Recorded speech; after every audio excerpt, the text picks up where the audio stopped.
3 जज, एक केस और सभी ने सुनवाई से इनकार कर दिया। ये कोई फिल्म की स्क्रिप्ट नहीं है, बल्कि हाल ही में घटी एक ऐसी असली घटना है जिसने सबका ध्यान अपनी तरफ खींचा है। मामला जुड़ा है देश के सबसे बड़े प्राइवेट बैंक HDFC के CEO शशिधर जगदीशन से, जिन पर आरोप है कि उन्होंने मुंबई के मशहूर लीलावती अस्पताल ट्रस्ट के साथ एक फाइनेंशियल डील में कथित तौर पर घूस ली थी। लेकिन हैरानी की बात यह है कि इस केस की सुनवाई के लिए जब अलग अलग जजों की बेंच बैठी है, हर बार जजों ने खुद को इस केस से अलग कर लिया है। ऐसे में सवाल उठता है कि आखिर ऐसा क्यों हो रहा है? क्या इसके पीछे कोई डर या दबाव है?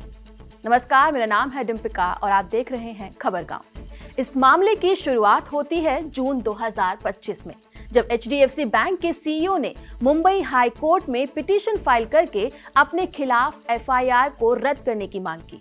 यह FIR लीलावती अस्पताल ट्रस्ट की तरफ से कराई गई थी और आरोप घूसखोरी का था।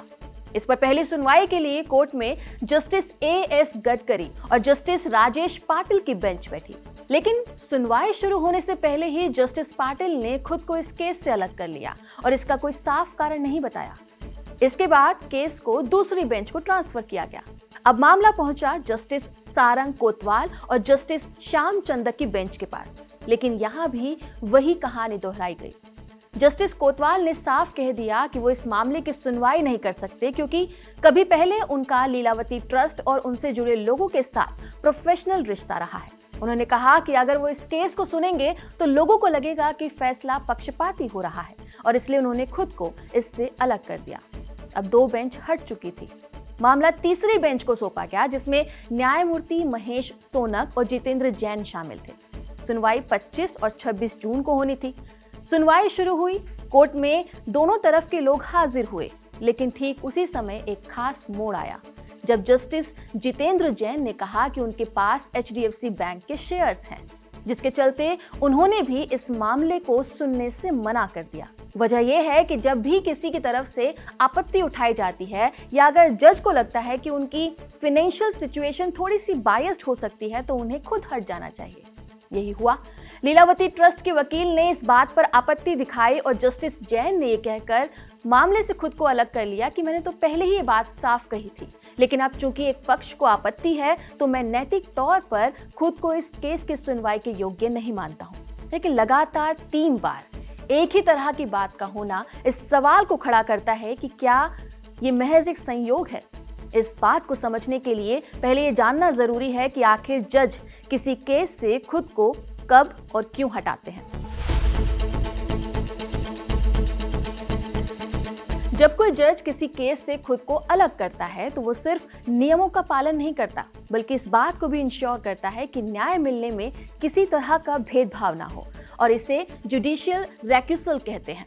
भारत में ऐसा करने का कोई सख्त कानून तो नहीं है, लेकिन ये फैसला पूरी तरह से जजों पर टिका होता है। यानी कि जज उन मामलों में खुद को अलग कर सकते हैं जहां किसी पक्ष से उनका पर्सनल या फैमिली रिलेशन हो, या फिर पहले कभी किसी एक पक्ष के वकील रह चुके हों। इसके अलावा जज ने किसी कंपनी के शेयर लिए हो या फिर पहले से किसी फोरम पर उस मुद्दे पर बात कर चुके हों।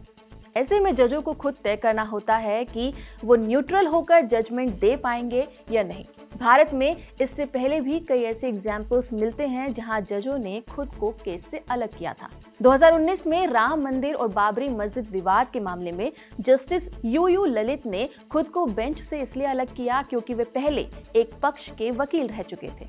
ऐसा ही मामला 2020 में भी देखने को मिला, जब वकील प्रशांत भूषण के खिलाफ मानहानि केस दर्ज हुआ था। तब जस्टिस DY चंद्रचूड़ ने खुद को अलग किया क्योंकि वे पहले ही इस पर पब्लिक कमेंट कर चुके थे। इसी तरह 2017 में चंद्रशेखर आजाद पर हिंसा के मामले में जस्टिस आदर्श गोयल ने भी कुछ ऐसे ही कारणों से खुद को अलग कर दिया था। हालांकि इस केस में 2 अलग-अलग तरह के स्टेटमेंट्स सामने आए हैं।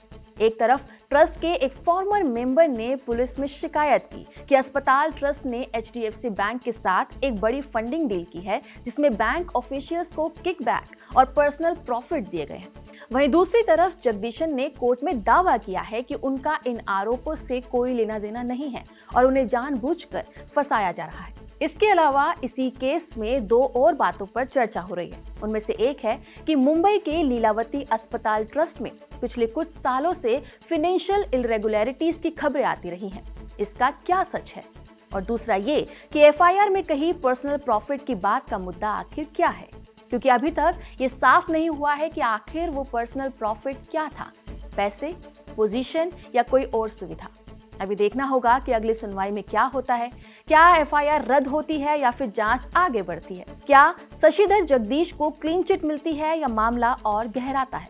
इस पर तभी फैसला हो पाएगा जब कोर्ट में सुनवाई होगी, और अगली सुनवाई कब और किस जज की बेंच में होगी यह भी तय नहीं हुआ है। फिलहाल के लिए इस खबर में इतना ही। आप देखते रहिए खबर गांव। नमस्कार।